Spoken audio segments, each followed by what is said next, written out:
Hello les Future Whales, j'espère que vous allez bien. Ce soir, on va se faire rect. Ce soir, on va devenir riche ou pas. On verra ce qui se passe par rapport au marché. On va faire un point sur la correction. Est-ce qu'effectivement, on est vraiment potentiellement en top de marché? Ça va se confirmer qu'on va chercher 40 000, 45 000, 50 000. On va aller voir ça ce soir. On a quand même pas mal d'éléments qui sont incertains d'ici, certains qui sont quand même assez intéressants. Mais effectivement, le prix fait que, bon, ça fait quand même pas mal de questions qui se soulèvent. On va voir ça ça ce soir. Bonsoir, monsieur Kaneki. Bonsoir Antoine, bonsoir le chat, bonsoir les YouTube, les gens sur YouTube. Et on veut dire bonsoir, Euh, Evan. Bonsoir Evan encore une fois. Ouais, le marché il continue dans sa tendance baissière. Pour l'instant, moi personnellement, je vois que ça bouge pas, il n'y a pas grand chose de plus à rajouter depuis la semaine dernière. Voilà. Ouais. Live terminé, à la prochaine. Allez, salut, hein, c'est bon. Rendez-vous mercredi, les gars. Mercredi 20h. Exactement. Non, oui, c'est clair que ça bouge un petit peu, mais bon. Euh, Comme on dit chaque fois, est-ce que ça fait pas partie du cycle en fait? Ça, la question que je me pose, Antoine. Qu'est-ce que t'en penses, toi? Ouais. C'est une très bonne question, Michel. Non, mais après, en fait, c'est full doute et c'est full indécision. Donc, en vrai, même sur la partie sentiment, en plus sur la partie psycho, bah, c'est majoritairement positif pour nous. Mais c'est vrai que les bougies, quand on voit les bougies, les mouvements de prix, ils font quand même pas plaisir, quoi. Donc, en fait, tant que pareil, on reste longtemps dans cette phase de range et qu'on arrive à conserver, ok, c'est pas plus mal. Après, le truc, c'est que là, on est en train de consolider sa phase basse. C'est pas forcément hyper positif. Mais justement, moi, si j'en reviens au petit drapeau qui est ici, on est quand même pas mal. Donc, c'est pas aussi franc que à cette période. Moi, j'ai pris aussi le parti personnellement. Et c'est un exercice que je trouve ça intéressant. Donc, j'ai sûrement me faire rect parce que du coup, je l'augmente en termes d'engagement et pas quand je suis sûr, genre bottom de marché, etc. Parce qu'en vrai, déjà, choper les bottoms, c'est plus simple que les tops de marché, ça faut en être conscient. Et j'ai envie de un plus me prononcer, que ce soit un peu plus déjà de me changer en vrai, et que ce soit aussi un peu plus traçable d'un point de vue public, qu'il y ait vraiment des distinctions que Antoine a dit ça, Antoine a dit pas ça, etc. Et que ce soit vraiment franc. Donc voilà, c'est un exercice que je pense que ça peut me mettre en vrai en défaut par rapport à la communication dans un premier temps, mais je trouve que c'est un bon exo personnellement, et puis ça peut me mettre en challenge aussi, donc j'aime bien, ça me parle. De toute manière, tu peux pas être sur les marchés financiers, être investisseur et avoir toujours raison, ça n'existe pas. Ouais, c'est ça, Ceux qui ont toujours raison, c'est soit ils sont pas du tout investisseurs, soit c'est des arnaqueurs, hein. c'est ça. Concrètement, moi personnellement, chaque semaine sur mes vidéos, j'essaye de donner des scénarios, j'en donne souvent deux, trois, mais je dis toujours, voilà, moi j'ai plus une préférence pour ce scénario plutôt que celui-là, parce que ci, parce que ça. Et après, ben, comme toujours, c'est le marché qui va décider. C'est un marché libre, donc c'est pas nous qui faisons la pluie le beau temps, c'est lui qui décide. Et Carrément. après, si on a une bonne analyse, on peut avoir raison. Et si on a oublié des trucs, ou si on s'est trompé, ou si le marché ne veut pas, eh bien, on peut avoir tort. Ça arrive à tout le monde et on aura tort aujourd'hui, on aura tort demain, on a eu tort hier, et on continuera à avoir tort. Ouais, carrément. De toute façon, encore une fois, le meilleur, en France, c'est cliché, mais le meilleur moyen d'avancer, c'est aussi de faire des erreurs. Mais bref, mon scénario, du coup, est pas sorti. À voir si vraiment on tient ce drapeau-là ou pas. Donc de base, j'entendais pas forcément une sortie 60 000, mais en vrai, tant que moi on reste dans ce biseau-là, enfin, dans ce drapeau-là, du coup, ça me choque pas plus. C'est vrai que c'est quand même assez indécis parce que on en parlait du coup juste avant en off.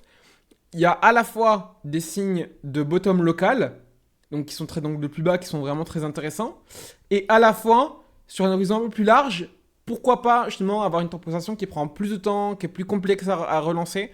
Par rapport à ça, un des exemples clichés, c'est que alors déjà en fait il y a beaucoup de métriques, c'est pour ça que pour moi c'est vraiment full indécision, c'est qu'il y a à la fois beaucoup de personnes qui voient vraiment plus bas et qui voient absolument tracter sous 60 000 là, donc sous ce range. Et il y a une espèce de consensus qui se crée, mais à la fois, il y a encore beaucoup de personnes qui tiennent vraiment le fil haussier, en mode vous inquiétez pas, on connaît les cycles, tout va bien se passer. Je le vois aussi beaucoup pareil, la partie ads, etc. Et on a de plus en plus l'essor du marché qui, en termes d'information, évolue. Donc en fait, les gens prennent de plus en plus confiance, ils sont de plus en plus compliqué à démoraliser parce que les créateurs de contenu, youtubeurs, etc., et je crache pas du tout dessus, mais c'est une réalité, c'est qu'en fait, bah, ils renforcent ce sentiment, ils disent, ah, mais inquiétez pas, c'est normal, ça corrige. Du coup, les gens, en fait, sont de plus en plus compliqués à mettre dans la panique et à vraiment full fun, entre guillemets. Et donc, forcément, bah, on a besoin d'être plus agressif aussi pour aller vraiment choquer le sentiment. Et malheureusement, tant que ce sentiment est vraiment pas forgé à fond, bah en fait le marché a tout un intérêt du coup de continuer à descendre. Donc c'est pas forcément ouf pour le coup. Ouais, moi j'avais une réflexion par rapport au support et résistance. Je vois pas mal de gens dire que justement les supports, plus on va les toucher, plus ils se fragilisent. Est-ce que tu as un avis par rapport à ça? Ça dépend comment on les touche. En fait, pour moi, ça dépend surtout du rejet.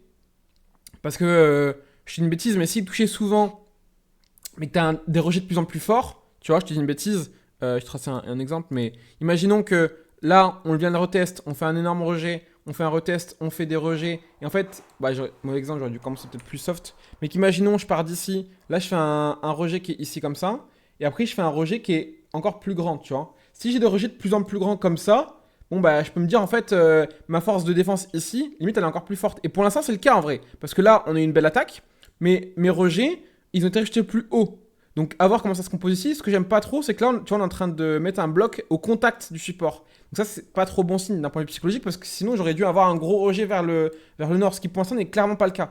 Donc, on est en train de consolider. Donc, ça veut dire que bah, la force vendeuse arrive à maintenir la pression sur ce support-là. Donc, à court terme, là, c'est pas hyper positif, quoi. Et ça, c'est purement du bon sens. Il n'y a pas besoin forcément de comprendre les règles d'analyse technique, etc. C'est purement de la psychologie de base. Si j'ai une personne qui arrive à pousser fortement, par exemple, là, je pousse vers Kaneki. Si j'arrivais à pousser à beaucoup, j'en sais rien, de bagues d'argent plein rempli de dollars et de bitcoin physique entre guillemets du coup vers lui et que c'est plus vers lui, bah forcément c'est à dire que moi j'ai plus de force. Donc forcément là si mon bag entre guillemets est plus proche de la zone baissière, la zone basse, bah, c'est à dire que bah, forcément mes bières, du coup mes ours, ils ont plus de force. Donc forcément plus je viens consolider en bas de ce range là, plus c'est pas forcément ouf quoi. Et Ok, donc à voir dans les prochains jours un peu comment ça va réagir. ouais. Mais concrètement, du coup, c'est-à-dire qu'il y a un scénario qui n'est pas non plus à exclure, c'est de partir au moins chercher les 53 000 comme on en entendait parler déjà il y a quelques mois. Bah là le truc c'est que ouais en dessous le truc c'est qu'en fait si on traverse vraiment ce range là, il y a rien en dessous en fait, tu vois. Il y a rien du tout. Là, on va casser là, y a que dalle, hein. Là, il y a pas de. Il y a une zone de bloc là, mais c'est rien de très significatif. Et après, on vient tag ici, on vient tag ici, on est quasiment sur la même zone, hein, 53,6. Ouais. Ok, bon, mais ça, du coup, ça fait un scénario déjà. Ouais. Donc, Et c'est ça qui me ouais. dérange, c'est-à-dire qu'effectivement, là, pour le coup, si on casse vraiment ce range officiellement, bah ouais, on peut vraiment dégoupiller fort rapidement en fait. Et vu qu'on n'a pas forcément de support important ici, en fait, on va pouvoir, si vraiment on s'installe ici, en fait, on va pouvoir travailler dessous pour ensuite réaccumuler, repartir. Mais il faut vraiment que tu aies une grosse défense pour avoir la force de pouvoir assumer, entre guillemets, la vague qui vient vers toi et qui te prend la tête. Et la vague, là, elle peut être très puissante très rapidement, en fait. Et ça qui est un peu casse-pied, c'est que là, en fait, il n'y a pas... Il y a pas de matière de défense. Et même là, en vrai, la matière, elle n'est pas extrêmement puissante. C'est pour ça que limite essayer d'aller retest carrément avec 48. Si vraiment on vient très très fort ici très rapidement, bah c'est pas aberrant. Et c'est pour ça que ouais, ça pourrait quand même faire des beaux dégâts. Ok, donc à prendre en compte. Hmm. Salut Logan. Oh là oh là. Attends, je pas les prénoms. Salut Magistral. Après souvent on le voit, après en vrai le marché tu sais, aime bien s'arrêter au milieu de nulle part. Comme ça, là, t'as toutes les personnes qui sont ici qui attendent effectivement de racheter, qui disent ah oui moi je suis à telle zone etc. On revient juste avant, hop, on dit oh t'inquiète ça va continuer de descendre, on confirme leurs attentes, on repart sans eux. Au final on a niqué ceux qui étaient en haut, ceux qui étaient en bas, on a niqué tout le monde, on est reparti tout seul quoi. C'est ça qui est dur avec le marché, surtout avec un marché aussi petit, c'est qu'au final c'est très très manipulé. Ouais de fou. Et donc du coup les market makers ils peuvent vraiment faire un peu ce qu'ils veulent. Ouais. Donc s'il faut, en fait là on a déjà terminé et on est juste en train de se dire allez on va partir plus bas ou allez je Bah vends tout, je vais racheter plus bas. c'est pour ça que tant qu'on casse pas le range, pour moi, en vrai, il n'y a pas de raison de paniquer. Mais c'est vrai qu'à court terme, de ce que je vois, c'est pas hyper fou non plus, quoi. En plus, le range, tu peux même le baisser jusqu'à la bougie là, du bottom qu'on a fait, là. Ouais, limite, ouais. Donc, c'est vraiment un range assez gros, quoi, entre Oui. 56 et 73. C'est pour ça qu'en vrai, tant qu'on Sachant que, vient pas retag les 56 000, qu'on vient pas le retest, bon, bah, même si on consolide un bloc, tu vois, je veux dire, c'est que là, par exemple, on a fait un retest ici, tu vois, mais déjà, pareil, tu vois, le retest est déjà plus bas que les précédents, tu vois. ouais. Mais par Oui, exemple, on fait des plus bas de plus en plus bas, des plus hauts de plus en plus bas, pardon. ouais, donc clairement, Tans C'est baissière. Et ça là, on le qu'on. voit clairement Tans baissière, tu vois. Mais tu vois, on a eu un retest rapide, donc pour se dire, ah, ça y est, la résistance, elle est faible, etc. Non, non, parce que tu vois, derrière, gros rejet. Donc ça n'empêche pas que, c'est pas parce qu'on a un bloc que ça va tout faire non plus, tu vois. C'est juste que ça se trouve, bah, les boules sont juste reposées de là et donc ils essaient de faire dans l'instant T, quoi, tu vois. Ouais, c'est ça. Ils attendent peut-être un momentum ou ils Mm. attendent vraiment Ouais. le bon moment aussi. Et Parce que bon, l'avantage, c'est pour ça que je suis pas non plus hyper bullish, c'est que, en plus, justement, c'est que il y a un sentiment qui commence vraiment à être favorable. Tout le monde attend des zones sous 60 000 $. Et en plus, le truc, c'est qu'en fait, on reste dans une figure baissière de manière extrêmement agressive, en fait. Et extrêmement loin, en fait. Franchement, là, en weekly, en plus, ouais, si on c'est ce que tag. j'allais dire aussi. Ça peut être bien aussi peut-être de dézoomer. Bah ouais. Et souvent, le marché crypto, vu que ça va tellement vite, on peut faire des bénéfices super rapidement. Des fois, sur 3 mois, on peut faire 1 x 10. Les gens, ils ont tendance à être toujours pressés de faire des bénéfices directs. Mais souvent, en fait, 80% du temps même, le marché, il est en train de range. Donc peut-être c'est juste une période, enfin, moi j'en suis persuadé de toute manière, que il faut juste attendre tout simplement, on est Oui. en plein range, il faut dézoomer, faut chiller un petit peu et on repartira tranquillement. Ah bah ça, c'est sûr. La question, c'est quand et dans quel état après qu'on ait bien réglé les gens, quoi. Ben voilà, là on est en train d'essayer de régler les gens. Donc il peut y avoir aussi. Enfin, moi en tout cas, mon scénario donc, que je favorisais, c'était vraiment une mini relance dans l'été, sans qu'on aille forcément très très haut. Peut-être chercher du 75 000, se rapprocher de la TH, peut-être venir le casser si jamais on essaye de faire FOMO les gens en mode allez c'est bon, c'est parti, on va aller aux 5000 avant de redescendre. Donc toujours rester dans ce range parce que plus on va, pour moi en tout cas, plus on va accumuler là-dedans, plus on va vraiment faire des, allez on va chercher le haut de la résistance, le bas de la résistance, le haut, le bas, etc. Ouais. Et plus le moment quand le momentum il sera bon, quand on aura vraiment les étoiles qui vont s'aligner, quand on voudra repartir, ça va vraiment faire vraiment effet comme un bouchon de champagne. Moi, Où ce qui là, ça m'inquiète va un peu, c'est que le exploser. marché n'arrive pas à se relever. Désolé, je t'ai coupé. Ben, je disais juste, ça va péter comme un bouchon de champagne et Ouais. taper des plafonds, quoi. Ouais. Moi, ce qui m'inquiète un peu, c'est qu'on se prenne pas un gros rect aussi additionnel du pivot. Donc là, on a de la marge. J'ai vu qu'on était toujours sur des très bonnes stats pour la fin du mois. Fin du mois, on a la résultat des taux directeurs. Mais déjà, il faudrait qu'on se maintienne les taux. Normalement, c'est prévu, mais bon, on n'est pas à l'abri d'une dinguerie aussi. Et qu'on se prenne pas le retour du pivot, une correction de pivot. Donc, encore une fois, on n'a pas d'assurance que ça peut corriger. Mais historiquement, on a quand même pas mal d'occurrences. Et là, je veux dire, SP500 et compagnie, ils sont quand même, Nvidia et tout, ils sont quand même to the moon, quoi. Ouais, ouais, c'est bien qu'on parlera peut-être, on peut parler d'un peu d'NVIDIA aussi. Après, pour le pivot, moi j'ai des indicateurs par rapport au pivot qui me disent que on pourrait avoir un pivot, mais si c'est une baisse, une toute petite baisse, en vrai, ça n'a pas vraiment d'impact. Moi, ce que j'ai remarqué sur les pivots, c'est que là où le marché souffre énormément, c'est lorsqu'il y a des événements en parallèle qui se produisent. Comme 2020, c'était le Covid, 2008, c'était la grosse crise des subprimes. À chaque fois, il y avait vraiment un gros événement qui poussait les banques à vraiment pivoter du tout au tout. Ouais. C'est pas juste un petit pivot où on va descendre les taux de 0,25. Donc, par rapport à ça, tu vois, je suis assez mitigé. Je me dis qu'on pourrait avoir un petit pivot et que ça fasse rien en fait au marché. Maintenant, quand je vois Nvidia, moi je suis à 200% favorable à une bulle là. Ah bah, alors, après, de toute façon, d'un point de vue macro de manière globale, la bulle AI, il y a beaucoup de personnes qui en parlent depuis longtemps, hein, pour le coup. Hein, et c'est pas un truc qui fait contresens et comparé à une grosse bulle de l'AI qui dure longtemps, quoi. Ça fait sens, quoi. Ben ouais, tout à fait. Attends, je vais t'envoyer une autre photo. Ça fait complètement sens. Donc du coup, ouais, pour ceux qui n'avaient pas vu, du coup, je me suis prononcé. C'est un exercice que je vais faire de plus en plus souvent. Donc attention, vu que je vais me prononcer plus souvent Bah, moi, la marge de progression, forcément, il y aura plus d'erreurs aussi, donc faites gaffe par rapport à ça. Donc, disclaimer. Mais ouais, moi, ça me tient à cœur aussi de pousser sur ce niveau-là, et c'est une compétence qui m'intéresse aussi. Donc, je me suis prononcé comme quoi, effectivement, on pourrait avoir un plus bas qui serait déjà fait actuellement, et du coup, direction ATH sur les prochains moves. Ça va complètement à l'encontre de ce que je vois partout sur les réseaux sur la partie crypto, donc ça, c'est bon signe. Mais il y a quand même des personnes qui soulignent un peu différents arguments bullish, mais à pas négliger au niveau du sentiment sur pas mal de points, quoi. C'est d'ailleurs, j'ai une idée. Tu sais comment on fait un sondage sur Twitch pour demander aux gens ce qu'ils en pensent?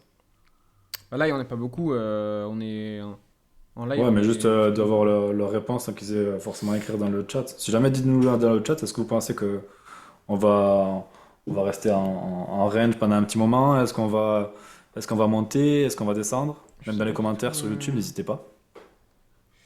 Je vois pas du tout comment on fait. Je sais pas. Bon, on regardera ça plus tard. Ouais. Je t'ai envoyé une photo. Ça va nous permettre de travailler aussi sur les cycles dont on parle assez souvent sur Zoom, si tu peux la récupérer. Par rapport aux élections. Non, l'autre, et c'est une autre que je te Ok. viens de t'envoyer à l'instant. C'est Du toujours coup, par ouais, rapport à je repasse là-dessus, comme ça c'est fait aussi. Donc Insta, ça je vais le garder ouvert. Ça, je me suis prononcé, ça c'est good. Fear and Greed, pareil, c'est quand même assez intéressant. Donc encore une fois, on vient juste d'y rentrer aussi. Mais on accumule un peu quand même dans les phases un peu indécises. Donc c'est quand même assez intéressant d'un point de vue sentiment global sur le Fear and Greed. C'est quand même assez intéressant.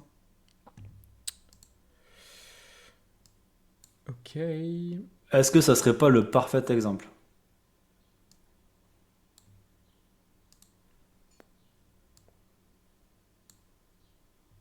C'est quoi ça? Nvidia? Ah, c'est Nvi- actuel là, Nvidia? Ouais, c'est Nvidia aujourd'hui. Et à côté, j'ai mis le fameux Wall Street Cheat Sheet. Genre le haut PC? Ça pourrait être ça, hein, si on se réfère à la. Ou le disbelief ici carrément? Moi, je dirais plus le hop, tu vois, le disbelief tout en bas. C'est Ou le c'est un disbelief long là? cycle, hein. Ouais. Parce que là, il y a eu de la paire à fond quand même, hein. Oui. Moi, Mais si on parle, tu sais, de cycle dans les cycles, Ouais, bien sûr. ça fait sens au final. Ouais. C'est juste sur le côté vraiment, si on dézoome, là c'est en weekly,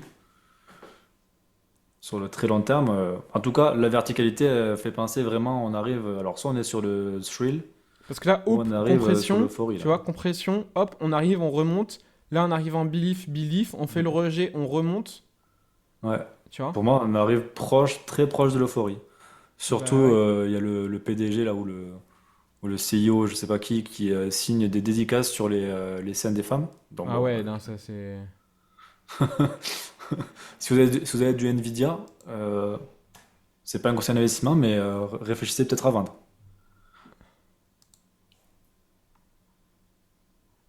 Bah franchement, ça me paraît pas aberrant hein, comme hypothèse, hein. Maintenant, après, on peut continuer à monter, hein, bien sûr. Oui, bien sûr. Mais c'est vrai que si on part vraiment en bulle, bon, bah, c'est vrai que ça peut continuer longtemps, quoi. Tout à fait, ouais. Tout à fait, tout à fait.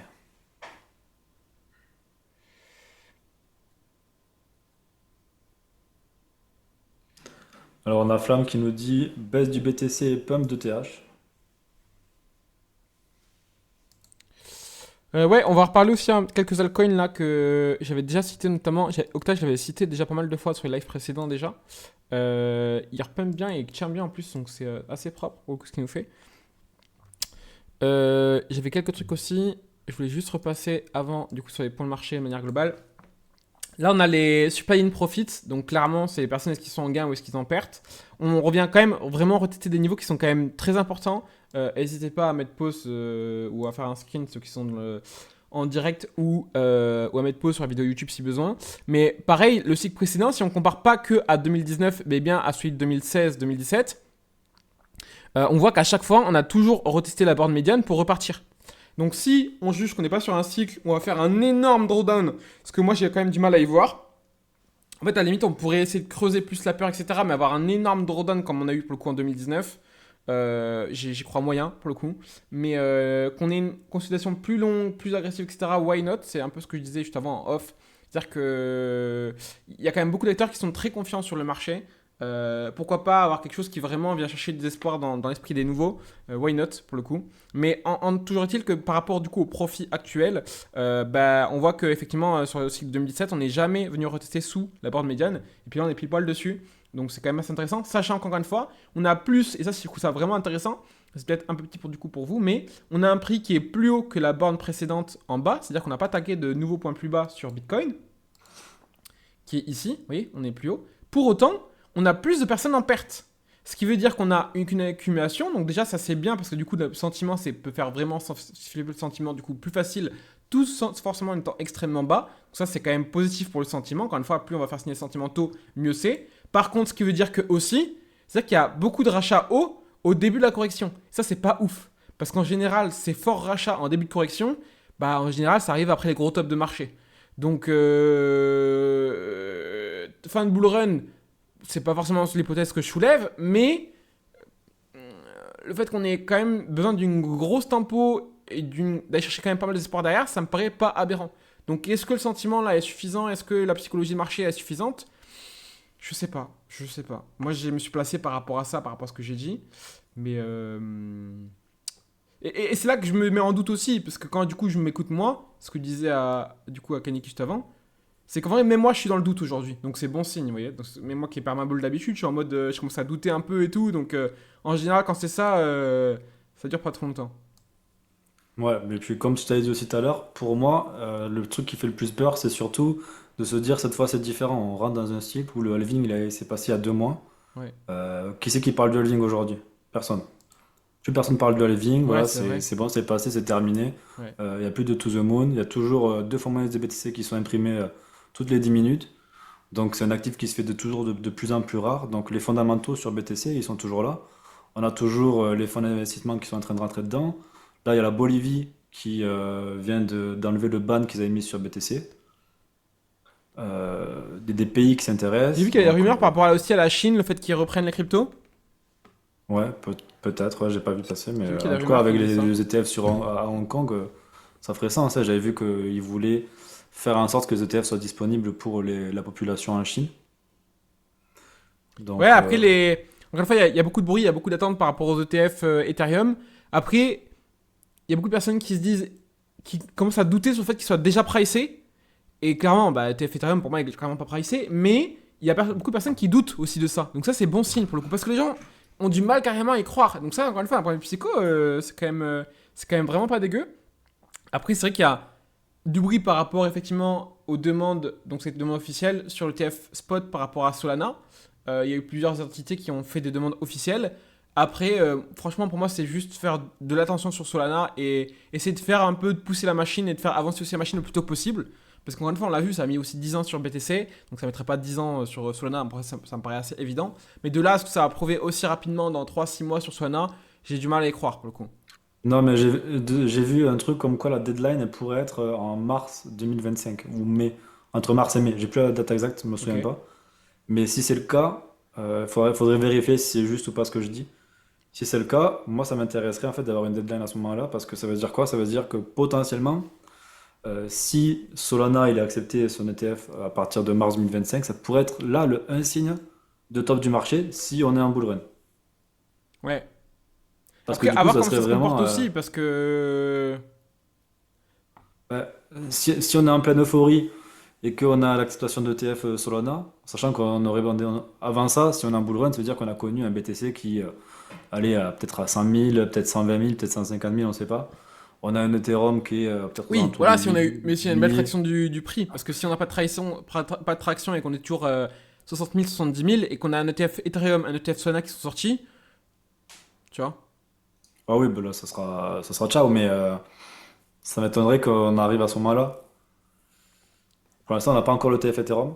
Non, mais justement, c'est-à-dire que pour moi, si on sort des ETF Ethereum et Solana et qu'on est toujours au niveau de 60 000, 70 000, c'est qu'en fait, ça va être compliqué d'aller chercher une énorme correction qui a duré extrêmement longtemps parce qu'en fait, il y a vite, à mon sens, des acteurs qui vont se dire bah les gars, c'est quand même intéressant. Certes, ça a pump, mais nous, on accumule, on s'en balèque, quoi, tu vois.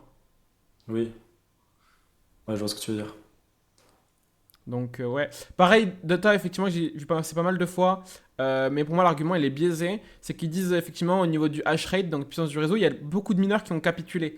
Mais les phases où forcément il y a plus de capitulation, c'est post-halving. Là, on le compare avec la dernière phase, avec le bottom de FTX. Le truc, c'est que pour moi, c'est pas comparable. Il faudrait comparer effectivement au précédent bottom par rapport au précédent halving. Mais encore une fois, les puissances de minage sont pas comparables non plus du tout également. Donc, il y a un peu ce truc de quand le hash rate chute, effectivement, ça fait un truc un peu de FUD et que, du coup, ça traque un peu les prix. Et historiquement, on le voit quand même effectivement en termes de positionnement. C'est vrai que effectivement, quand il y a quand même eu des corrections assez importantes, voire les plus grosses sur le hash rate, on a quand même eu, pour le coup, on le voit, des dumps massifs. Donc, effectivement, le fait qu'on ait quand même un beau record sur le hash rate, c'est vrai que c'est pas dégueu en termes d'amplification également du sentiment et de timing potentiellement pour taper un plus bas quoi. Et on le voit, hein, systématiquement dans les plus gros creux en général, vous voyez, c'est vraiment les cas de correction, on est vraiment très proche quoi. Donc c'est pas aberrant comme théorie aussi. Yes, yes, yes, yes. Attends, je vais reprendre vite fait les messages dans le chat. Mais ouais, franchement, à part en fait la partie AT qui est quand même assez agressive, globalement, c'est vrai que c'est quand même. Même tu vois, quand je prends du recul sur tout ce qui se passe, la globalité de ce qu'on a entre les mains, entre toute la partie fondamentale positive et tout le FUD négatif qu'il y a, et le sentiment que tout le monde attend, parce que c'est littéralement, hein, moi je vois énormément, énormément de personnes qui attendent un retour. Mince. Qui attendent un retour sous ces zones-là. C'est astronomique, hein, le nombre de personnes qui attendent des attentes là-dessous, sous ces zones-là, là, c'est abusé, genre. Et c'est pour ça que j'ai vraiment mis ça là-dedans, parce que c'est vraiment, il y a beaucoup, beaucoup de personnes qui attendent d'aller sous 60 000. C'est impressionnant. Et à la fois, par rapport aux liquidations, on a déjà parlé dans la livre précédent, mais on a des gros appels là, pour le coup. On a des gros appels. T'allais dire un truc, monsieur Kaneki? Ben, j'aimerais partager ce que les gens disaient dans le chat, mais je te laisse finir. Ah, pardon. Je monopolise l'attention. Non, non, t'inquiète, vas-y, finis ta, Et ta réflexion, c'est à la fois, intéressant. on a une belle zone aux 50 000. Donc en fait, c'est pour ça que là, c'est un peu qui tout double. Parce qu'en fait, pour moi, c'est. Il n'y a pas grand chose qui nous retient au niveau de 53 000. Pareil, on a une belle zone de liquidation aux 50 000. Ça serait l'occasion d'avoir un premier support qu'on vient un peu enfoncer aussi. Donc 50 000, en vrai, ça me fait sens si vraiment on tape une grosse accélération. Mais à la fois, effectivement, si je devais choisir un camp, bah, je serais plus bullish qu'autre chose, quoi. Mais encore une fois, moi j'ai ce biais de. C'est pour ça que je l'ai mis là. J'ai ce biais d'être perma bull et je l'ai vu à chaque fois pendant les cycles, etc. C'est un biais que j'ai personnellement parce que je crois tellement à la tech, je suis tellement emballé par l'écosystème, etc. que je suis biaisé personnellement. Mais c'est pour ça que c'est aussi important d'un point de vue psychologique de vous apprendre à vous connaître par rapport à ça. Et c'est pour ça que quand je vais vraiment arriver sur les phases où vraiment je sens que ça va puer, moi je vais pas être très gourmand parce que je sais que j'ai tendance à pas assez m'écouter et à être déjà trop gourmand de base en fait. Et à mon sens, vous devez faire pareil. Et ça, bah, c'est vu que c'est personnel, parce que c'est des biais qui sont perso aussi, bah, en fait, vous devez apprendre à vous connaître par rapport au marché. Il n'y a pas que ça qui joue, mais c'est important. Ouais, j'en ai fini par rapport à ça. Il y avait juste ça qui restait aussi en tweet et on est bon. Ouais, ok. Et Mais après, moi, non, j'ai deux, trois actes aussi à partager, mais je te laisse. tant qu'on est sur le scénario, là, il y avait Flamme qui nous disait que lui, ce qu'il voyait, c'est plus une baisse de BTC avec un pump d'Ethereum. Qui en soi, ça pourrait ne pas être déconnant, surtout Oui, avec un ETF Ethereum qui pourrait justement attirer les liquidités. ouais. Maintenant, une baisse de BTC, moi j'ai du mal à le voir parce que en général, même si Ethereum prend le lead, et on l'a déjà vu Oui. dans le passé, on l'a vu lors du DeFi Summer, je sais pas si on l'a vu juste après, il me semble Et que des fois, oui. c'est même Ethereum qui traque tes BTC. Hein. Exactement. Et donc du coup, si Ethereum montait, ben, BTC montait aussi, mais bon, il y avait une surperformance d'Ethereum. Donc moi je verrais plus, tu vois, un BTC qui resterait plutôt stagnant avec un Ethereum qui pump. En tout cas, Ouais. si on arrive dans un scénario comme ça. C'est vrai que j'ai du mal à voir un énorme pump un énorme pump de Ethereum sans un BTC qui corrige. C'est vrai que j'ai du mal à le concevoir, sachant que ok, BTC est vraiment plus gros qu'Ether, mais on a quand même un Ether qui est plus d'un tiers de la capitale Bitcoin quand même quoi. Ouais, Donc c'est pas négligeable par rapport à BTC, c'est quand même un gros market cap. Hein. C'est pas comme si on avait juste voilà le BTC enfin le market cap de BNB, on a juste un dixième. Non, c'est clairement pas le cas. C'est genre 40% quoi. Un peu moins mais un bon 35. C'est pas négligeable. Hein. Vraiment pas. Et tu me disais du coup aussi tout à l'heure là. Et dans le deuxième commentaire de Magistral, Ah, pardon. qui nous disait que lui, c'est plus une oscillation au bas dans le canal, de plus en plus faible, avec un ETF Ethereum qui va bientôt ouvrir. Ah, ce qu'il Donc, disait. sentiment bearish, morose, et il a dit pump. Ouais. T'as oublié pump to the moon. Ouais. To the moon, bro. Et Golambo. Mais oui, bah, c'est un peu ce qu'on dit depuis tout à l'heure, en La termes Lambo? de scénario. Non, plutôt le scénario. Et Golambo, ouais. Inch'Allah, comment dire? Inch'Allah. Inch'Allah, Ouais, Inch'Allah. du coup, tu nous parlais également de la conférence tout à l'heure, là, justement, en off. Tu me Ouais, une disais. conférence de Goldman Sachs sur des assets digitaux, du coup. Ouais. Et qu'il y a eu beaucoup de termes qui ont été employés, notamment dans la tonne de la blockchain de Telegram. Tokenisation, ETF, et ça parlait du X, donc sûrement peut-être pour faire des meilleurs UX, et de régulation. Il y a un trade qui va avec, donc voilà. Vous avez Si de la jamais, lecture. mets-le dans le chat et les gens pourront le lire s'ils veulent. Ah ouais, mais je suis pas.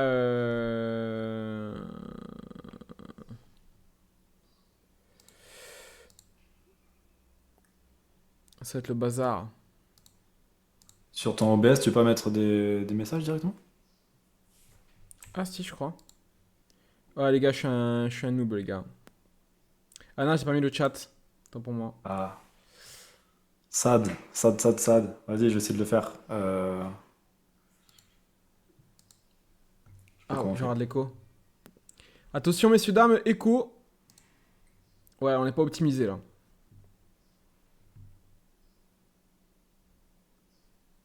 Ah, c'est bon. Par contre, il est où mon chat?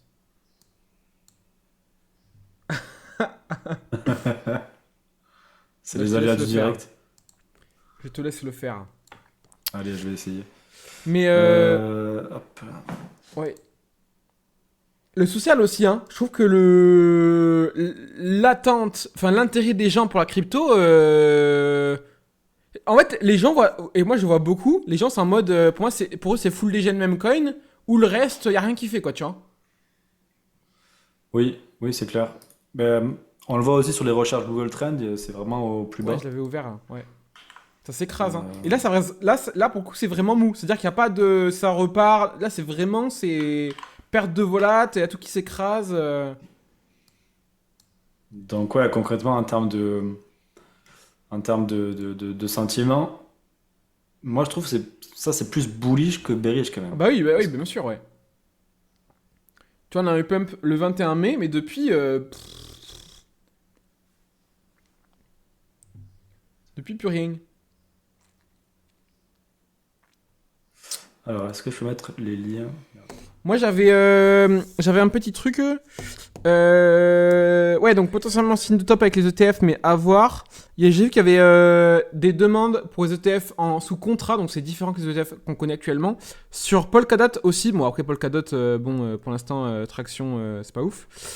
Il y avait Octa que je disais effectivement qui a bien tenu, donc Octa sur tout ce qui est le secteur GPU, donc fusion entre la partie d'épines et la partie... Est-ce que j'en ai un petit là? Et la partie AI du coup. Et franchement, il construit vraiment un étage comme ça là. J'en ai parlé ici dans le Telegram si jamais. Pour le coup, Octa, donc il a fait déjà un beau multiple. Bah, il y a pire, enfin, il y a plus gros, mais il construit vraiment un étage en fait. Il construit vraiment un étage. Bon là, je pourrais. Ouais, puis là, il construit en zone. Mais vous voyez, il y a vraiment cette fait de construction de. Genre, je fais des marches. Je fais des marches. Je fais des marches. Et ça, c'est assez intéressant. Pour le coup, d'un point de vue graphique. Et puis, ces retests sont vraiment propres. Hein. Genre, on vient retester, on repart. Là, pareil, on sert du support qui est ici. On a une accumulation qui est légèrement décalée, mais globalement, on a quand même un support qui est positionné ici. On voit qu'on est quand même bien rejeté. On reconstruit dessus. Là, on avait un petit pattern, potentiellement un triangle baissier, mais là, on est en train de le recasser aussi et continuer à essayer de pousser au nord. Donc, ouais, c'est quand même pas dégueu, là, le petit Octa. Et on est sur un market cap qui est quand même assez ledge. Je crois qu'on est. Je vais vous dire ça tout de suite. Je vais dire ça tout de suite, messieurs, dames. Et ouais, c'est quand même pas dégueu, hein. On est sur 62 000, circulation supply en 65 000, c'est quand même pas dégueu. À vous de regarder, je sais plus en détail là pour le coup au niveau de l'injection monétaire, du niveau du token, mais franchement, au niveau du market cap et du graphique et de la niche, c'est quand même pas dégueu quoi. 62 millions, j'avoue. Euh... Après, est-ce que pour tenir comme ça peut pas être aussi un peu manipulé? Il y a quand même si Ah faible oui, market cap. bah bien sûr. Bah ça c'est encore une fois c'est que encore une fois qu'est-ce qui est... enfin, en fait le curseur en fait entre traction de prix et vraiment réelle manipulation. Moi je pars du principe que à partir du moment où tu as une tendance qui se dirige sur un focus plus qu'un autre, c'est qu'on pourrait déjà considérer une forme de manipulation, tu vois. Donc en fait c'est biaisé. Déjà même nous on n'est pas rationnel. Donc en fait déjà les tendances par elles-mêmes ne sont pas rationnelles, les mouvements de prix sont pas rationnels. Donc, partant de là, oui, clairement, il y a clairement une base de fondamentale, parce que même cette irrationalité se repose sur une base de fondamentale, mais tu as toujours un biais qui va être décorrélé plus ou moins autour d'un certain alignement, mais tu as toujours une part d'irrationalité qui vient se coller plus ou moins agressive par rapport à tout ça. Donc, où est le curseur exact? Bah, c'est sûr que par rapport au reste du marché, on a quand même un gros delta, quoi. C'est sûr que... Après, c'est assez faible en termes de market cap. Faut voir aussi qu'est-ce qu'il délivre aussi comme produit sur le côté fondamental. Ouais. Mais ouais, Bah, je sais qu'ils sont en ça- tested beaucoup là. Donc, est-ce qu'il n'y a pas, effectivement, au cœur d'une news et que justement, c'est en train de pricer et d'anticiper la news de certaines sorties, qu'après ça va être celle de news? C'est possible aussi, hein, pour le coup. À vérifier. Sur Hathor, ils ont rename.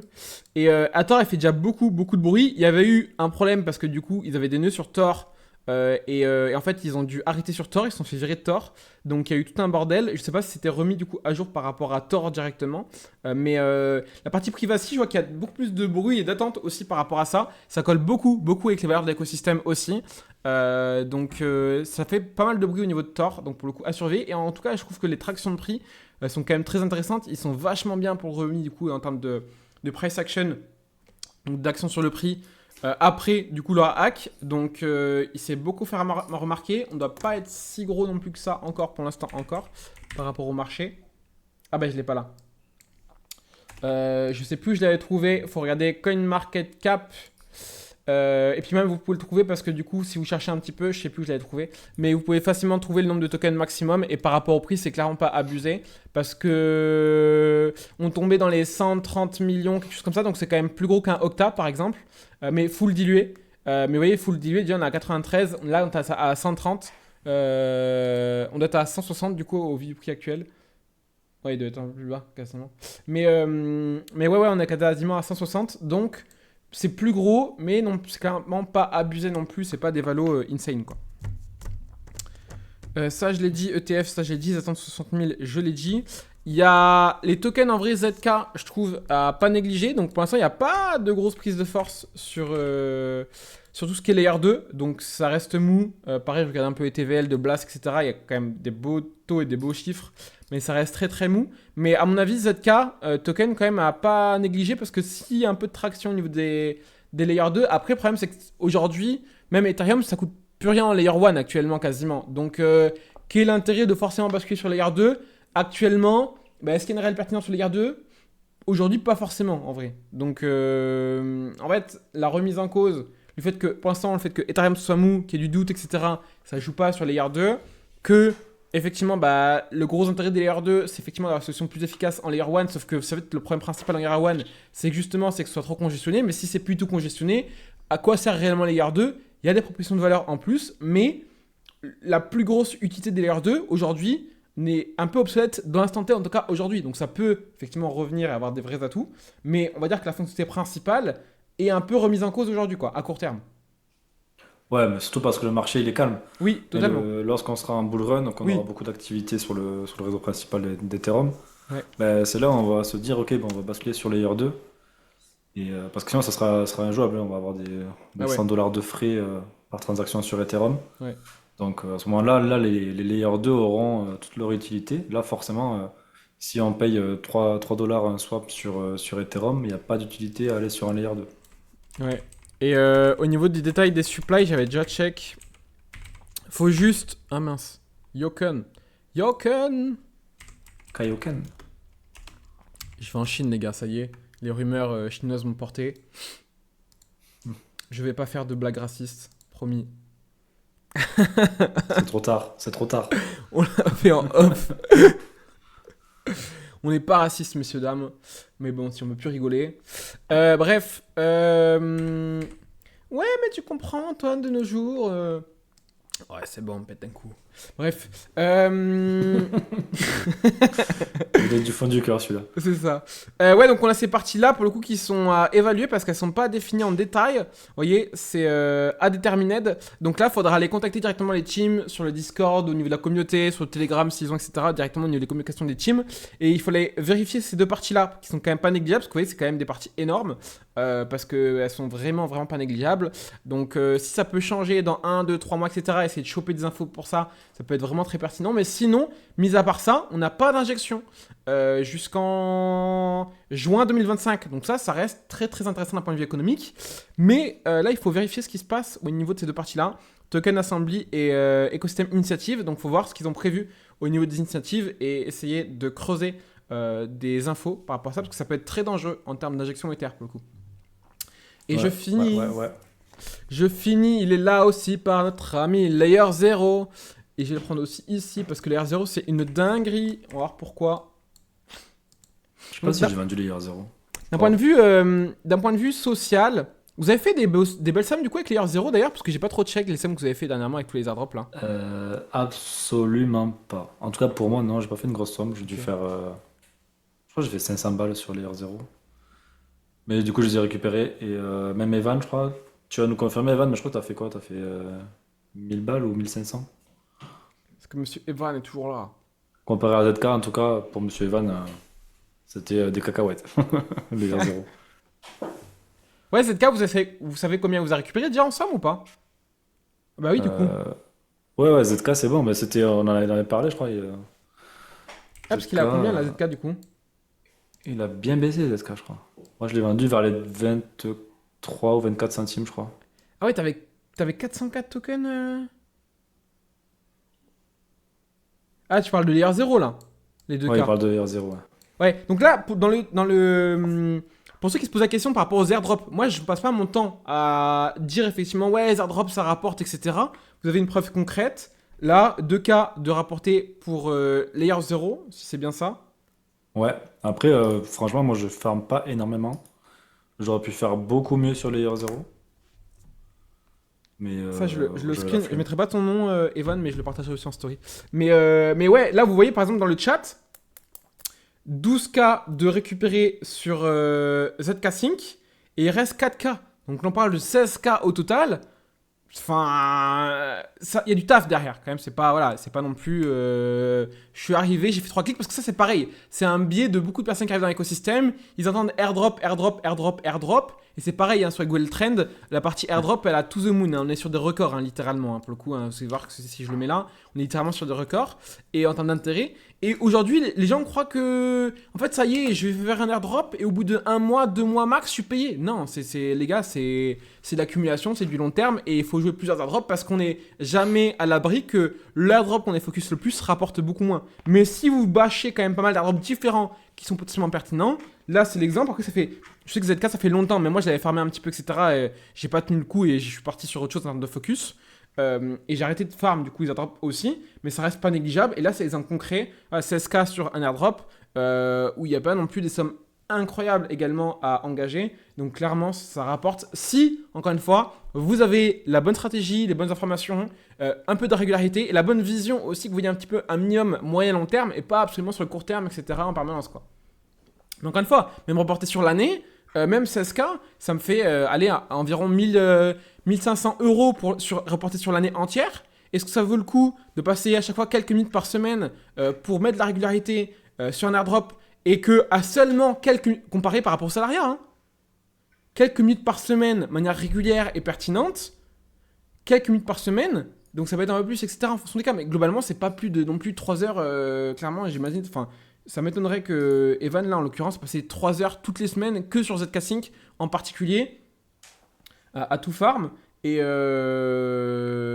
pour le coup, par rapport à un salariat, enfin, je veux dire, en termes de rentabilité au coût horaire, ça n'a rien à voir. C'est insane. Ouais, bon après, c'est sûr qu'un complément d'un salaire, ça peut être bien. peut même être super bien pour continuer à booster son capital. Après, on peut aussi choper quelques thunes en faisant deux trois clics. Moi, je sais que tu vois, le layer 0, j'ai pas fait non plus des masses. J'ai dû faire une transaction toutes les 2 semaines, Ouais, voire mais tu tous vois, les t'as une mois. régularité. Ouais, mais ça te prend quoi? Ça te prend, allez, on va tabler large 1 heure toutes les 2 3 semaines. Ouais. Là, Une- tu as fait pendant combien de temps aussi? Ah, je l'ai fait pendant 6 Eh 9 mois, ouais. tu vois. La plupart tu dis que la plupart des personnes, ils font ça un mois, 2 mois quand c'est la hype. Ils se disent, ah, c'est pas tombé, et j'arrête. C'est sûr et certain. Ah bah tant que c'est pas tombé, il faut continuer, c'est ça le Ah ouais, jeu. mais la plupart des gens, tu vois, ils. Après, FOMO dans les forcément, yeux, airdrop gratuit, puis je pars sur un autre, et puis ils arrêtent pas de switch en plus. Parce que t'as un nouveau airdrop qui arrive, du coup j'arrête le précédent, je suis pas payé, du coup je switch sur le nouveau, mais au final ils font jamais d'airdrop correctement quoi. Et Evan nous disait 1 heure par jour, par semaine, en gros par projet. Donc vous ouais, voyez, c'est ça, hein, c'est clairement ça, c'est clairement ça. Après, il y a toujours ben, cette indécision du fait qu'on ne sait pas s'il y aura un airdrop ou pas, en fait. ouais, C'est le but d'une surprise, en fait. c'est ça. Tu sais pas que tu reçois une surprise, comment tu reçois la surprise. C'est logique, Ouais. Après c'est quand même des belles surprises quoi. tout à fait. Euh... Ouais, donc layer 0, alors je remets ici, je le remets aussi ici. Vous allez voir pourquoi c'est pertinent. Parce que déjà, c'est un gros écosystème qui est quand même très attendu par rapport à l'écosystème. En termes de taille de marché, on reste largement raisonnable. Là, on a 400 millions actuellement. En termes d'injection Ether, vous allez voir que c'est très pertinent aussi. Ça, Ashrit en a parlé aussi. Le graphe, bah, je l'ai ici, aussi, ici. Mais effectivement, on a une compression, on a quand même bien poussé pour le coup. Et surtout, donc on a quand même pas mal, on n'a pas tant d'hommes que ça, parce qu'on a listé à 3.6, on a corrigé à 2.5, on est reparti quasiment à 4.2. Donc c'est quand même pas dégueu. Mais pourquoi? Parce que déjà d'un point de vue économique, et ben niveau injection, pareil. La première injection qu'on a, c'est juin 2025. Donc là, on n'a pas d'injection avant long time. Je l'ai ici, on peut vérifier ici. Pour le coup, c'est officiel. En tout cas, des données que j'ai ici sur la plupart des sites de vérif par rapport à la partie économique. Donc si les données sont bonnes, c'est vraiment très très pertinent. Et la grosse plus-value, moi, par rapport à ça, c'est que dans l'onglet team ici, c'est que là, si vous avez checké la team, il n'y en a que 4 qui sont affichés, mais les mecs sont en mode full team Pudgy. Et les Pudgy, c'est littéralement la plus grosse collecte qui a fait le buzz sur la partie NFT pour ceux qui n'ont pas la ref. Et en fait, c'est extrêmement communautaire. Donc en fait, si vous avez beaucoup de personnes qui font partie des Pudgy, bah forcément, en fait, il y a vraiment un truc de relationnel en mode ah ouais, les gars de l'Air 0, c'est des gars bien parce qu'ils ont beaucoup de Pudgy, ils font beaucoup de partie de la communauté, une communauté qui est extrêmement pertinente. Donc forcément, d'un point de vue social également, bah, social proof. Et il y a vraiment une grosse partie de la team qui est en mode, littéralement, on push à fond les zéro quoi. En mode full Pudgy, quoi. Ouais, ouais, c'est vrai que ça aide pas mal de jouer sur les communautés des projets NFT aussi, surtout. Ah, ça, c'est un très très gros avantage, je trouve, hein. Et je suis checké Pudgy sur Twitter, Penguin, ils ça ont une bombarde, grosse. hein. Ils ont bombardé aussi Pudgy Penguin, j'arrive jamais à le dire. Pudgy Penguin. Avec des peluches notamment, ils ont sorti des peluches avec des collabs avec Walmart, etc. Donc c'est assez gros, hein. Ouais. Mais ouais, ouais, ouais, ouais. Les airdrops à surveiller, les tokens qui sortent aussi des airdrops à surveiller, surtout sur les tokenomics, elle est pas mal s'il y a pas d'inflation, si la tokenomics est plutôt bonne, c'est à surveiller. Donc, Layer 0, à voir ce que ça donne dans le temps, parce que économiquement c'est bon, en termes d'intention c'est bon, il y a eu un bon entrée sur le marché, il y a effectivement eu moins de drops par rapport à ZK, mais c'est quand même pas dégueu. Là c'est normal potentiellement qu'au vu des sommes effectivement plus grosses, du coup qu'on compresse un peu plus et qu'on accumule un peu plus sur ZK, le social est moins fort aussi que par rapport à Layer 0, mais à pas négliger, parce qu'effectivement là, Ethereum court terme est également un peu dans le mou et en perte d'intérêt. Mais il y a les ETF et on peut effectivement avoir une grosse prise de force de la conjection aussi sur Ethereum. Donc affaire à suivre également pertinente du côté de ZK, mine de rien. Mais ouais, Layer 0, du coup, c'est un peu là, on va dire un token solide qui a le plus de pertinence pour le coup actuellement. Et j'ai vu qu'en plus de ça, il était fortement shorté. Donc en général, pareil, s'il y en a que vous connaissez un peu des bases en tout ce qui est order flow, ben, en général, quand c'est très shorté, ça a tendance justement à pousser un peu le prix à la hausse, quoi.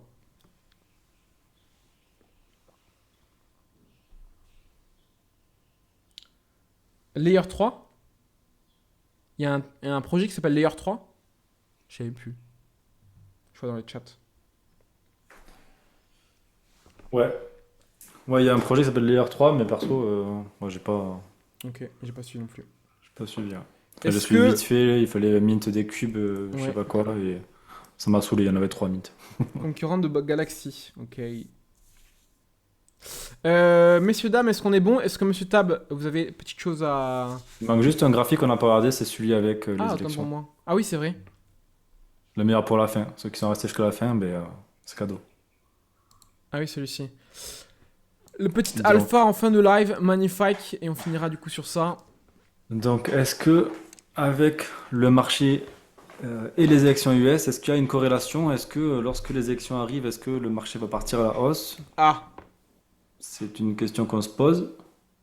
Alors, on va pas trop 2016, mais si en vrai on dézoome, peut-être que je peux te faire une autre photo en 2-2. Ça a beaucoup plus de sens. Là, on dirait que c'est plat, bah mais si on en fait une vrai, partage c'est. d'écran pour la fin si tu veux. Ouais, vas-y. Monsieur Kaneki aux commandes. Il faut Allons-y. que j'autorise... Ouais, c'est bon. Autorise-moi. Ouais. Merci. Merci, monsieur le président. Je vous autorise, monsieur. Alors, écran numéro 2, je pense que c'est. Ah, j'ai mal au cervical. Aouh. C'est parti. Est-ce qu'on voit mon écran? Ça charge. Magnifique. Magnifique, Ok, ma bon, on va chérie. partir ici, là. Hop, on est en 2016. On revient dans le temps. On dézoome un petit peu. Hop là. Ah ouais. Donc, ça paraissait vraiment très petit, pas de hausse. Mais quand on dézoome, forcément, c'est différent. Donc, on voit quand même, c'était quand même bien, bien, bien plat. Élection US qui est hop. Mais ça revient avec les cycles présidentiels que j'ai déjà parlé plusieurs fois sur le live et que je t'ai parlé aussi à Antoine. Où la première année des élections, eh bien, le marché est souvent bullish. Donc voilà, 2016-2017, on a le bull run To the avant de moon. s'étaler. Et ensuite, on a eu du coup 2020, où là, ben, pareil en fait, hein. To the Marché moon. plat, marché plat, et hop, élection qui passe, c'est parti. Ça, ouais, Bull ça, run je veux dire, 2000. ça bougeait beaucoup. Il y avait beaucoup d'informations là. Arrête-toi peut-être sur 2020 un peu plus. Mais ouais, on le voit bien là. Ouais. On voit vraiment que Donc la cassure là, elle est nette. Élection derrière. Encore une fois, coïncidence ou pas, mais on est quand même clairement sur la même corrélation, limite que le cycle précédent, quoi. bah oui, oui, oui, c'est clair, hein. Euh, Et là, du coup, donc celui-ci. si je reviens en arrière pour remontrer, hein, même si je pense qu'on l'a très bien vu, Ouais, c'est quand même assez ouais, ouais. On est quasiment sur dingue la à même quel. corrélation à quelque chose près. Après, ça dépend de l'échelle, mais globalement, ouais. Et donc ensuite, où est-ce qu'on en est aujourd'hui? On revient, hop. On peut aplatir le tout, hein, et venir chercher quelque chose par ici. Allez, on va s'amuser. Hop. Est-ce que To the ça ferait moon. sens? Un petit peu d'opium. Est-ce que ça ferait sens? Est-ce que ça À combien le ressemble top, à... monsieur Kaneki? Est-ce que ça ressemble à ça? Moi, je veux le top boule de cristal. Attends. Si tu veux, on peut faire un top boule de cristal. On va placer. On finit ce live en beauté, messieurs, dames. Alors, moi je le positionnerai par ici. Je me rappelle, on avait fait déjà des prédictions à Surfing Bitcoin l'année dernière. Ouais. Moi, j'avais dit Où 134, je crois, un truc comme ça, ou on avait mis des, des fourchettes. des fourchettes, voilà. Je veux dire des ranges, mais Moi, j'avais ouais, dit des entre. Je fourchettes. crois que j'avais dit un truc entre comme 120, 130, un truc comme ça. 120, 130. Moi je pense que j'avais dit entre 150, 170. Je crois que j'avais Donc dû je dire vais, entre. Parce que je crois qu'on avait fait 24 de marge, et j'avais dû dire de 114 à 134, je crois, un truc comme ça. je vais mettre, allez hop, ici. Tu dis quoi toi? Euh. Ouais, je dirais entre. Ouais, 120 globalement, on est pas mal, ouais. En vrai, ça me paraît déjà haut, en vrai, ça me paraît déjà énorme, hein. Je vais te mettre en jaune. Ouais, en vrai, ça se vaut, hein. Mm. Ça se vaut en vrai. Ça ferait une belle hausse. Les deux, ça serait des belles hausses parce qu'à chaque fois qu'on a eu des hausses, on a cassé un peu le. On Le voit plus, paradigme. on voit plus un mot ici, tu vois. Ouais. Donc, Au ouais, septième ciel. septième ciel directement. Est-ce que vous nous envolez au septième ciel pour ce fin de live, monsieur Kaneki? On verra bien. Comme je dis toujours, c'est le marché qui décide, hein. Nous, on peut juste s'amuser Vraiment. à faire des prédictions. On Moi, je fait de la m'amuse bien avec mes spéculation. prédictions aussi. Ben ouais, si tu veux. D'ailleurs, si ça intéresse les gens, on pourrait faire un live spécial prédiction Spéciale prédiction. du top 100 ou de certains tokens. Ouais. On va Ça sortir pourrait être drôle. des Fibo magiques, retracement, t'inquiète. Ouais. Le 8.6 là.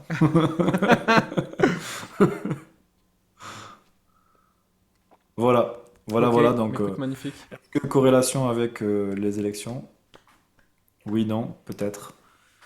On verra ce qui se passe. Et d'ailleurs, je finis sur ce petit taunt aussi en fin de live, comme ça pour moi c'est cadeau. Les gros malins de Clashers de Solana là, on fait le moins malin avec Tao, hein. Allô? Allô, allô? Ouais, Solana, la blockchain elle est cassée. S'il y en a qui n'ont pas suivi, il y a du coup, au niveau de Tao, il y a eu un problème de sécurité et du coup, ils ont mis le truc sur off carrément. Donc, ouais, petite blague des taunters de Solana en mode oui, c'est une blockchain cassée. Ouais, bah, je suis désolé, mais Tao est cassé aussi, les gars, en ce moment.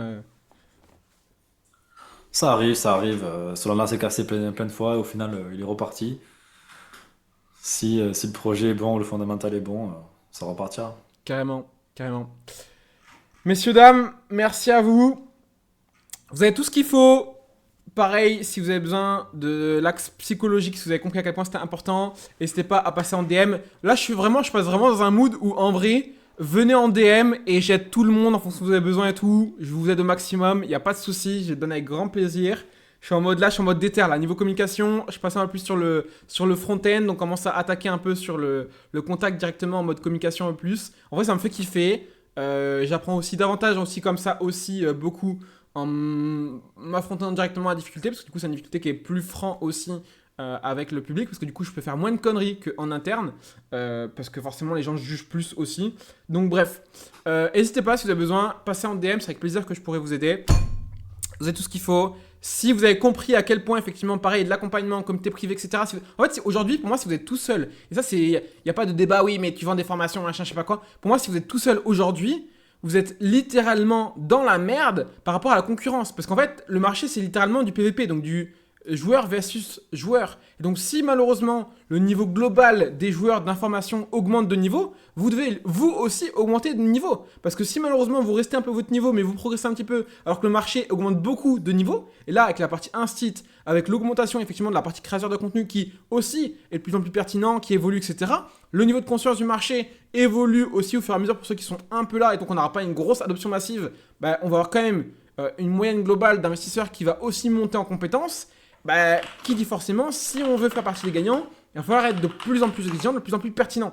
Donc si aujourd'hui, effectivement, vous êtes tout seul dans votre coin en mode t'inquiète, je regarde du YouTube, je fais de l'analyse de marché, etc., t'as pas de communauté, t'as pas de réseau, t'as pas de feedback par rapport à des personnes qui ont plus d'expérience ou d'autres spécialités, parce que ça aussi, par exemple, vous le voyez avec Monsieur Kaneki, il me fait gagner aussi énormément de temps sur la partie macro. Vous avez notamment Evan qui est aussi dans le chat, qui participe beaucoup, qui lui pareil sur la partie airdrop, et il fait des sommes que moi j'aurais pas à chercher là du coup cette année, clairement pas, parce qu'encore une fois, question de focus, de temps, d'énergie, et en termes de charge mentale, c'est impossible d'être partout. J'ai essayé d'être partout pendant des années, bon bah je l'ai vu, ça m'a cramé niveau santé, au final j'étais moins productif, donc aujourd'hui j'accepte de vraiment me focus sur la partie psycho, je serai pas partout, mais justement de focus aussi là où j'ai le plus d'impact, et à mon sens, justement, bah, accéder à des services tiers, ce qui nous permet d'être beaucoup plus complémentaires que par rapport à tout seul, moi, est juste une évidence si vous voulez vraiment arriver à faire de votre mieux pour rester au-dessus du lot et donc, encore une fois, essayer de profiter du marché au mieux.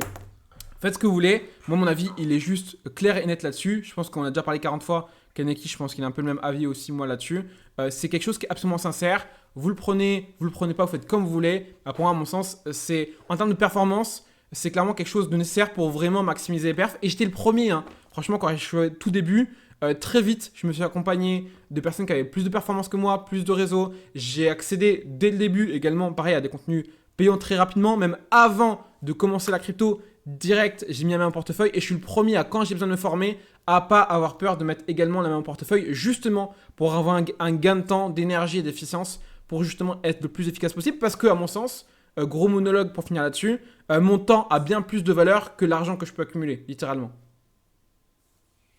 Ouais, et moi je te rejoins là-dessus. Je me forme toujours, je paye toujours des gens pour me former. Et je continuerai à le faire. Tant que mon niveau va évoluer, je vais avoir des gens qui seront toujours au-dessus de moi. Et c'est toujours bon de prendre cette expérience-là en plus. Et payer pour se former, ça va être justement de gagner du temps, à De éviter de ouf. faire plein d'erreurs. Parce que c'est vrai, on peut tout trouver sur YouTube en vrai. On peut vraiment tout trouver sur YouTube. Par Ouais, contre, en termes de YouTube temps, plus Twitter quand même, mais. oui, les deux en soi, tu peux tout trouver, hein. Quand tu commences dans la crypto, que tu veux commencer à te former, tu peux réussir à mettre en place une stratégie Oui, en, en fouillant tout YouTube, tu vois. ouais. Mais voilà, combien de temps tu vas y passer, sur combien de guignols tu vas tomber La combien d'erreurs tu vas désinformation, reconnaître faire. du bon, du moins vrai. C'est ça le problème. En fait, le problème principal, c'est que les infos sont là, mais plus on avance, et plus ça devient complexe à traiter les bonnes des mauvaises, sachant que les bonnes sont pas bonnes à 100%, il y a toujours des erreurs, etc. Et le truc, c'est qu'en fait, malheureusement, le marché ne nous attend pas. C'est le marché et c'est un enjeu de timing à chaque fois. C'est ça, c'est ça. On a toujours en retard avec le marché en fait, hein. Ouais, même nous, hein, franchement, en permanence. Hein. Parce qu'il y a une tonne d'informations à traiter. Comme dit Antoine, on peut pas être partout, donc il y a des choses qu'il faut réussir à, soit on prend le temps de les traiter, mais du coup on perd du temps ailleurs. Ouais, Soit justement on les stocke quelque part. Pour moi, c'est ce que je fais, je stocke beaucoup beaucoup d'informations sans forcément les traiter. Mais au moins, si un jour je sais que je veux, je sais pas, me pencher plus sur un sujet précis, je sais que j'aurai déjà récupéré plein d'informations et je pourrai rattraper le retard assez rapidement. carrément. Maintenant, ça demande aussi pas mal d'expérience pour de trouver justement les bonnes informations des mauvaises. Et si aujourd'hui, ben, toi tu commences et que tu n'as pas Oh. d'expérience, ben, il va falloir commencer peut-être à payer quelqu'un, te former, gagner déjà une bonne base d'expérience. Et à partir de là, peut-être de commencer à voler de ses propres ailes, trouver des gens plus pertinents, meilleurs. Souvent, tu sais, on parle souvent de l'élève qui dépasse le maître. Ouais. Ben, à un moment donné où tu dépasses ton maître, où tu penses que c'est réel, c'est pas l'ego qui parle, Mm. ben, il faut aller chercher un nouveau maître. Ouais. Après, comme je disais, t'as aussi l'angle de complémentarité par rapport aux spécialisations. Hein. Et nous, on n'arrête pas de le pousser en interne pour le coup. Après, il y a une question de savoir apprendre aussi à se trouver, prendre le temps et persévérer aussi pour se trouver correctement. Mais à partir du moment où justement tu as un angle de focus qui est différent, forcément tu vas développer des compétences sur ton axe de focus. Moi aujourd'hui sur la partie psycho, sans vouloir être méchant, mais je trouve que le niveau de psychologie sur la maîtrise du marché crypto, déjà faut maîtriser les deux compétences fusionnées l'une à l'autre, qui va être propre par rapport au marché. Bon bah je trouve que le niveau général est vraiment pas ultra ouf, tu vois. Je connais quelques personnes d'écosystème francophone qui sont quand même pas dégueu là-dessus, mais globalement c'est pas ouf. Et en termes de création de contenu ou de communication dessus là-dessus, bah le niveau, je connais vraiment des mecs qui sont chauds là-dessus, qui sont focus là-dessus sur la partie US, j'en connais que quelques-uns, mais vraiment enfin par rapport à toute la source d'information sur l'écosystème, c'est dérisoire. Parce qu'encore une fois, c'est compliqué de tout couvrir, c'est impossible de tout couvrir en même temps.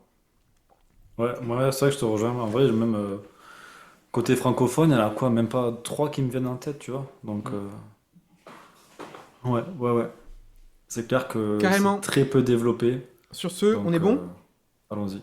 Ouais, Magnifique. nickel. Merci à tous. Merci dans le chat. Comme je vous dis, moi, passez en DM, c'est avec plaisir. Je vous aide gratuitement, c'est un grand plaisir.